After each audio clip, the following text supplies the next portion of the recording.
옆에 계신 분들께 이렇게 인사하겠습니다. 은혜 많이 받으십시오. 이렇게 인사하겠습니다.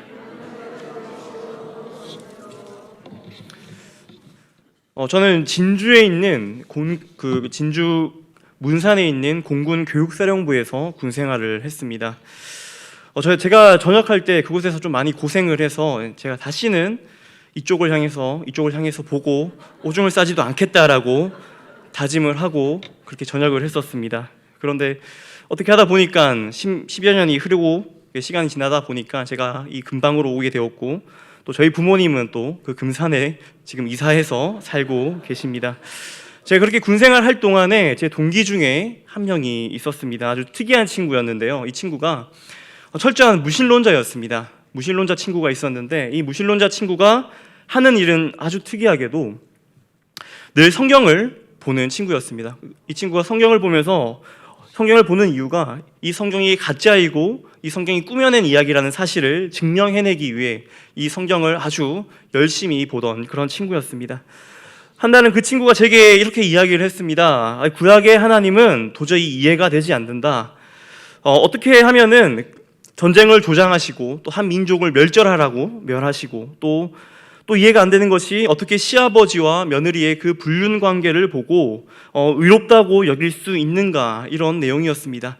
당시 저는 오늘 본문에 대해서 잘 알지 못했을 때라서 저조차도 그 이야기가 조금은 불편했었던 것 같습니다. 저뿐 아니라 많은 사람들이 오늘 이 사건을 가지고 비도덕적이다, 그리고 천박하다고까지 이야기하는 본문입니다. 이런 이야기가 왜 성경에 있는지 모르겠다, 이런 이야기가 입에 담기도 조금 부끄럽다, 민망하다라고까지 말합니다. 그리고 실제로도 오늘 있는 이 본문이 유다와 다말의 동침 사건에 대한 많은 설교들이 시아버지와 며느리의 동침 그 사실 하나만을 가지고 그들을 비윤리적인 존재로 바라봅니다. 그리고 그리스도인의 경건한 신앙생활을 또 촉구하면서 윤리적이고 도덕적인 삶을 살아야 합니다라고 그런 설교들을 많이 들어보셨을 겁니다. 그런데 우리의 이러한 시선과는 달리 성경에서는 이것이 다말을 조금 다른 시선에서 보는 것을 알 수가 있습니다. 이렇게 비윤리적인 사건에서 결국에는 다말이 어떻다함을 얻습니까? 의롭다라는 말을 듣습니다. 또 어떻게 예수님의 족보에까지 올라가게 되는 것일까요? 여기는 우리가 알아야 할 한 가지 배경 지식이 있습니다. 그것은 바로 계대 결혼이라는 것과 고엘이라는 것입니다. 벌써부터 힘드시지 않습니까? 제가 간단하게 설명을 하겠습니다. 계대 결혼 제도는 모세의 율법이 이제 계시되기 이전부터 이미 존재하던 것이었습니다. 이미 족장들의 삶 속에서 하나님께서 명령으로 자리 잡고 있던 당연한 문화이고 관습이었습니다. 계대 결혼 제도가 무엇이냐면 죽은 사람의 후손을 잇기 위해서 대신 동침해주는 그런 행위입니다. 그리고 대신 동침하는 사람을 고엘이라고 부릅니다. 이 계대 결혼의 의미는 후사 문제뿐만 아니라 토지 문제에도 동일하게 적용되었습니다. 즉 가난한 친족을 위해서 그 토지를 대신 사주는 그런 행위를 말합니다. 이처럼 계대 결혼 제도는 죽은 자를 대신해서 그 죽은 자의 후손을 대신 이어가야 할 의무를 가리키는 것이고요. 또 이와 비슷한 토지 제도 역시 희년이 될 때까지 그 친족의 토지를 대신 매입해 주는 것을 말합니다. 또 이런 의무를 가진 자를 고엘이라고 합니다. 구약 원문에는 고엘이라고 나와 있지만 우리 한글 성경에 보면은 기업 물을 자 혹은 구속자 혹은 대속자로 번역을 합니다. 고엘의 의무와 역할은 구약 본문에서 여러 가지로 형태로 나타납니다.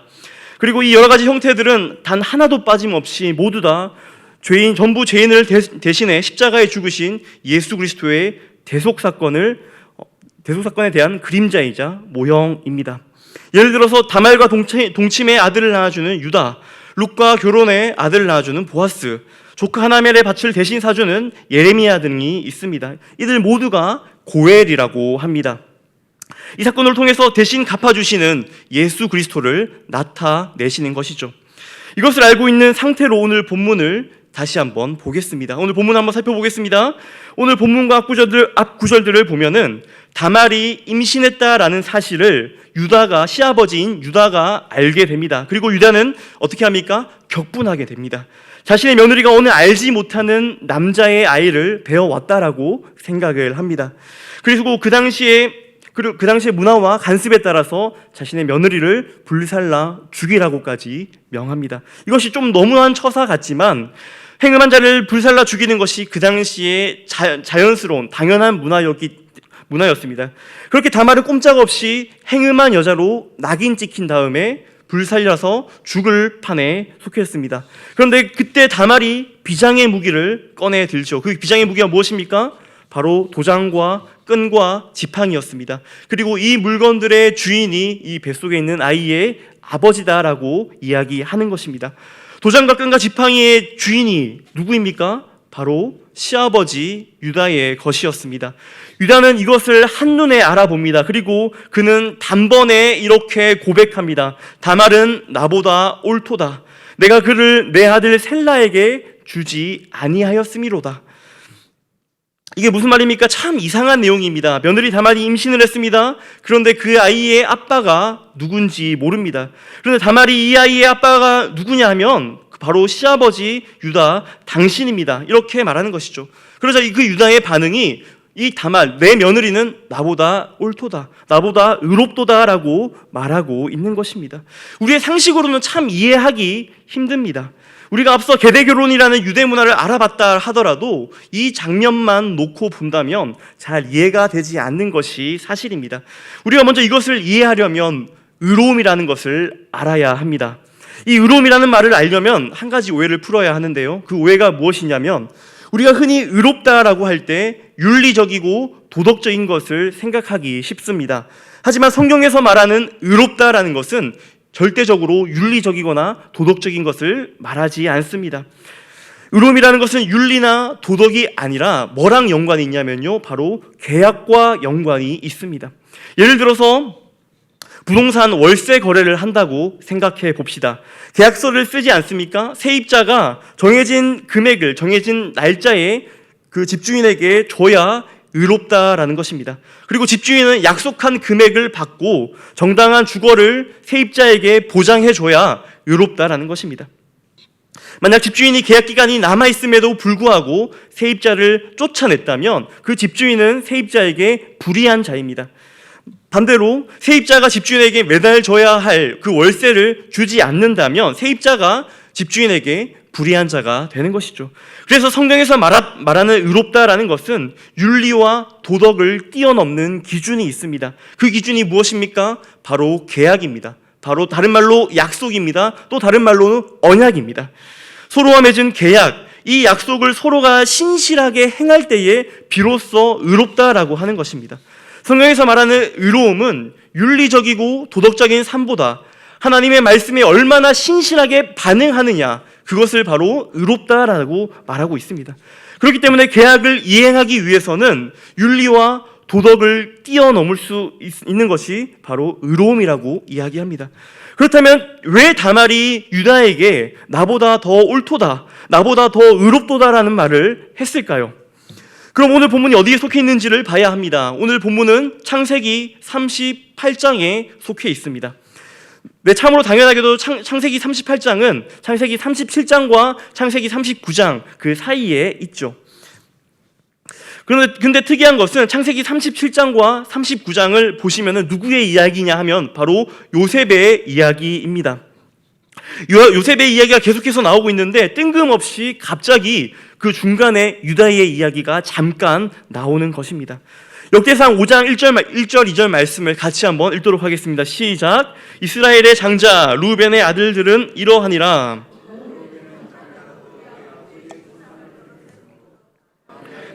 이스라엘의 아들 요셉의 자손에게로 돌아가서 족보의 장자의 명분대로 기록되지 못하였느니라. 유다는 형제보다 뛰어나고 주권자가 유다에게서 났으니 장자의 명분은 요셉에게 있느니라. 이렇게 기록되어 있습니다. 장자의 명분은 지금 누구에게 있다고 말합니까? 네, 요셉에게 있다고 말합니다. 하지만 유다에게서는 주권자가 나온다라고 말하고 있습니다. 그렇기 때문에 요셉의 이야기 속에 잠깐 유다의 이야기가 끼워져 있는 것입니다. 이처럼 창세기는 단순한 사건의 배열이 아닙니다. 족장과 또 그 집안 중심으로 돌아가는 그 내용을 바로 창세기입니다. 그래서 우리가 창세기를 읽을 때 창세기를 또 다른 말로 바꿀 수 있는데 좀 어려운 말로 톨레도트라고 합니다. 계보, 족보라는 뜻을 가지고 있습니다. 창세기에는 10가지 족보가 등장합니다. 이 족보가 등장하는 이유가 무엇이냐면 창세기 전체를 관통하는 한 가지 주제가 있습니다. 그것이 뭐냐면 과연 누구를 통해서 하나님의 약속이 흘러가는가 하는 것입니다.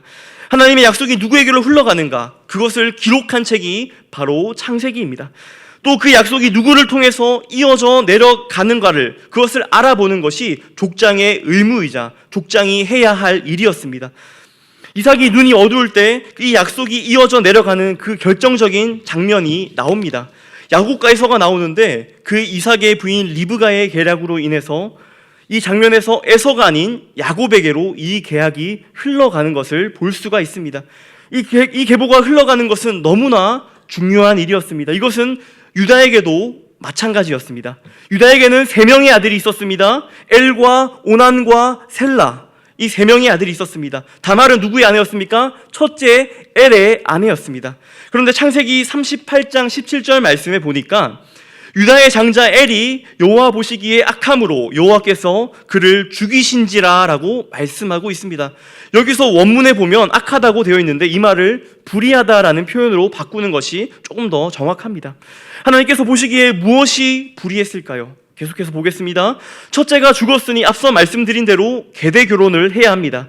형인 엘의 자손을 동생인 오난이 그 자손을 있게 해 주어야 합니다. 그런데 여기서 오난이 크나큰 범죄를 하나님께 행합니다. 자신의 씨를 주면 그 씨가 자신의 자손이 아니라 형의 자손이 되기 때문에 그 형수에게 자신의 씨를 주지 않습니다. 그러자 결과가 어떻게 됩니까? 38장 9절과 10절 말씀입니다. 같이 한번 읽도록 하겠습니다. 시작. 오난이 그 씨가 자기 것이 되지 않을 줄 알므로 형수에게 들어갔을 때에 그의 형에게 씨를 주지 아니하려고 땅에 설정함에 그 일이 여호와 보시기에 악함으로 여호와께서 그도 죽이시니, 우리는 여기서 10절 말씀에 그도 죽였다라는 그 표현을 자세히 봐야 합니다. 이 말이 무슨 말입니까? 엘과 오난이 같은 이유로 죽었다라는 것입니다. 자손을 낳지 않겠다라는 이유로 죽었다는 것입니다. 하나님의 약속이 흘러가고 있는데 그 약속을 이행하지 않겠다라는 것이죠. 톨레도트, 그 하나님의 언약을 잊지 않겠다라는 그것 때문에 그들은 불의하다 혹은 악하다라고 성경은 평가하고 있습니다. 그런데 여기서 진짜 문제가 있습니다. 하나님의 약속을 이어가려면 이 유다는 어떻게 해야 합니까? 톨레도트를 이어가려면 이 유다는 어떻게 해야 되죠? 자신의 셋째 아들인 셀라를 첫째 며느리인 다말에게 주어야 합니다. 그런데 유다의 마음이 어땠을까요? 첫째 아들이 죽고 또 둘째 아들도 다말과 결혼을 시켰는데 죽었습니다. 이 다말이라는 며느리가 자신의 아들들을 잡아먹는 것 같습니다. 벌써 2명의 아들이 죽었고 하나 남은 그 마지막 셀라까지 죽어버릴까봐 겁났습니다. 그래서 다말을 그 고향으로 내쫓아 버립니다. 그런데 이때 다말이 어떻게 합니까? 다말이 창녀로 변장을 한 뒤에 유다와 몰래 동침을 합니다. 그로 인해 하나님의 약속을 이어가는 것이 우리가 오늘 읽은 본문인 창세기 38장의 내용입니다. 여러분들은 이 내용이 이해가 되십니까? 결국에 유다는 자신의 며느리인 다말이 임신을 했고 그 아이가 자신의 아이인 것을 알게 되었습니다. 그때 유다가 뭐라고 이야기를 합니까? 당신이 나보다 더 의롭습니다. 다말, 내 며느리 너가 나보다 더 의롭다라고 이야기하는 것입니다. 이 이야기가 무슨 말입니까? 다말은 족장이었던 유다와 첫째 아들 엘과 둘째 아들 오난보다 하나님의 약속에 더욱 신실했다라는 평가를 하고 있는 것입니다. 아이를 낳지 않으려고 했던 엘과 오난보다, 그리고 족장이었던 유다보다 다말이 하나님의 약속에 더욱 신실했다라는 뜻입니다. 그렇기 때문에 다말을 뭐라고 이야기합니까? 네가 나보다 의롭다, 네가 나보다 옳도다라고 이야기하는 것입니다. 솔직히 어떤 젊은 여인이 할아버지와 동침하고 싶어 하겠습니까? 자신의 행복하고 나은 삶을 위해 보다 더 건강하고 젊은 남자와 혼인해서 지내야죠. 그런데 누군가 유다의 씨를, 그 축복의 톨레도트를 잊지 않으면 안 되기 때문에, 그것이 그 언약이 끊어진다는 것을 알았기 때문에 다말이 유다와 동침함으로 그 씨를 이어간 것입니다. 여러분들은 이 이야기 정말 좀 남사스럽지 않습니까? 시아버지와 며느리의 부적절한 관계, 우리의 현재 사회적인 관념으로 봤을 때, 아니 그 어느 시대, 그 어느 문화권을 산다 하더라도 도저히 용인하기 힘든 그런 관계입니다. 그런데 이 관계가 창세기에는 버젓이 등장합니다. 그리고 이것을 자행한 며느리가 지금 성경에서 칭찬받고 있다는 것입니다. 그리고 단지 이것이 칭찬에서 끝이 납니까? 아닙니다. 원래 이방인이었던 다말은 예수 그리스도의 그 엄청난 계보에 가장 처음으로 등장하는 여인이 되는 것입니다. 성경에서 말하는 의로움은 우리가 생각하는 도덕심이나 얄팍한 윤리관이 아닙니다. 우리가 착하다, 우리가 선하다 말하는 개념은 더더욱 아닙니다. 성경에서 말하는 의로움은 하나님의 약속과 그 섭리가 신실하게 이루어질 때 그것을 의롭다라고 이야기합니다. 하나님의 약속, 하나님 말씀이 들어올 때 윤리나 도덕을 뛰어넘습니다. 사회적인 관습과 그 문화와 모든 것을 뛰어넘습니다. 그리고 성경에 보면은, 성경에 자세히 보시면 그것을 뛰어넘는 사람들이 종종 등장합니다. 그 사람들은 우리가 사명자라고 부릅니다. 성경에는 여러 명의 사명자가 등장하지요. 대표적으로 호세아 선지자가 있습니다. 그의 인생을 보면 참 기구하다는 것을 알 수 있습니다. 이 호세아 선지자가 누구랑 결혼을 합니까? 창녀 고멜과 결혼합니다. 하나님의 선지자가 창녀와 결혼을 하다니요. 사람들이 얼마나 손가락질 하겠습니까? 그런 그 호세아 선지자를 보고 선지자로서 인정이나 하겠습니까? 그런데 호세아는 묵묵히 그 길을 걸어갑니다. 왜 그랬습니까? 하나님의 말씀과 그 섭리가 그에게 들어갔기 때문입니다. 창녀 고멜이 도망을 가지요. 그런데 호세아가 다른 남자와 뒹굴고 있는 그 고멜을 돈을 주고 사옵니다. 어찌 보면 이해할 수 없는 그 일을 하는 자가 바로 사명자입니다. 또 그런 사명자가 등장합니다. 여러분이 잘 아시는 이사야 선지자입니다. 하나님께서 이사야 선지자에게 하나님의 경고의 말씀을 그 유다 민족에게 전하라고 말합니다. 유다는 반아수르 그 전선에 동맹에 참여하지 말라라고 하나님께서는 경고의 메시지를 전하죠. 그런데 하나님께서는 이사야를 통해서 이 메시지를 말로만 하지 않고 행동으로까지 전하라고 하십니다. 어떻게 합니까? 선지자가 벌거벗은 몸으로 엉덩이까지 다 드러내놓고 3년 동안 행동으로 전하게 하셨습니다.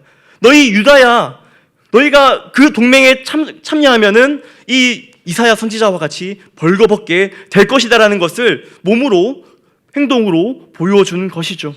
이사야 선지자의 이런 모습은 비웃음거리가 되기에 충분했습니다. 그의 행색은 도저히 선지자로 보여지지 않았을 겁니다. 그러나 그는 주저없이 하나님 말씀에 순종하였고 신실하게 그 말씀대로 행하였습니다. 호세아나 이사야가 했던 행동들은 우리가 보기에 의롭지 않습니다. 오히려 조금 이상해 보입니다. 윤리적이거나 도덕적이지 않습니다. 오히려 거부감이 듭니다. 그런데 이 선지자들은 하나님의 약속의 신실함으로 의롭다함을 받는 것이 이 성경에서 말하는 의로움입니다. 사랑하는 성도 여러분, 하나님이 우리에게 주신 약속이 있습니까? 하나님의 말씀이 여러분들에게 있으십니까? 그렇다면 그 약속에 신실해야 합니다. 유다를 보십시오. 두 아들이 죽었다고 해서 하나님의 약속을 톨레도트를, 그 거룩한 계보를 피하려고 했습니다. 하지만 이것은 불의한 일이었습니다. 하지만 다말이 이 약속을 실행해내므로 의롭다함을 얻게 된 것입니다. 물론 그 약속이 너무 길게 느껴질 수 있습니다. 중간에 아들이 죽는 괴로움을 겪을 수 있습니다. 또 나에게 과연 그것이 이루어지겠는가 하는 의심이 들 수 있습니다. 내가 잘못 받은 것이 아닌가 하는 의구심이 들 수도 있습니다. 하지만 이 말씀을 기억하십시오. 오직 의인은 믿음으로 말미암아 살리라. 세상은 이 말씀이 기준이 아닙니다. 세상은 그들이 이야기하는 윤리와 도덕 그리고 인권이 우선이라고 이야기합니다. 세상의 보편적인 상식이 먼저라고 합니다. 세상의 가치들이 먼저라고 합니다. 그렇기 때문에 동성애와 낙태법들을 옹호하죠. 그렇게 차별금지법과 낙태를 찬성하는 법들을 제정하려고 합니다. 그뿐 아닙니다. 사회적인 분위기를 그렇게 만들어 갑니다. 마치 인권이나 얄팍한 윤리관이나 도덕이 절대적인 진리인 것처럼 이야기합니다. 하지만 우리들은 다릅니다. 여러분들은 하나님께로부터 받은 그 약속들이 있지 않습니까? 그 약속의 말씀은 우리가 가지고 있습니다. 우리는 오늘도 하나님의 말씀을 들었고 그 말씀 가운데 살아가고 있습니다. 그 약속들은 지금 이 시대에 도덕과 윤리와 사회적인 관념들을 다 뛰어넘는 절대적인 약속인 줄 믿으시기 바랍니다. 이 약속의 말씀이 절대적인 기준이며 절대 불변의 사실이란 사실을 믿으시기 바랍니다. 그렇다면 여러분들은 다말과 같이, 호세아와 같이, 이사야와 같이 사명자들입니다. 사명자들은 이 세상과 같이 살아가지 않습니다. 사명자들은 이 세상의 기준에 휘둘리지 않습니다. 사명자들은 이 세상의 명예와 이 세상의 평판에 휘둘리지 않습니다. 이 세상과는 구별되이 거룩하게 살아가는 사람들, 그 사람들이 바로 사명자들입니다. 세상의 그 어떤 기준이 먼저가 아니라 오직 하나님의 말씀이 우선인 줄로 믿습니다. 절대적인 진리와 가치의 기준은 오직 하나님 말씀밖에 없다고 믿는 자들입니다. 그리고 우리는 하나님의 말씀이 1.1획도 땅에 떨어지지 않음을 믿으며 살아가지요. 그렇기 때문에 우리들은 이 시대를 살아가는 사명자들입니다.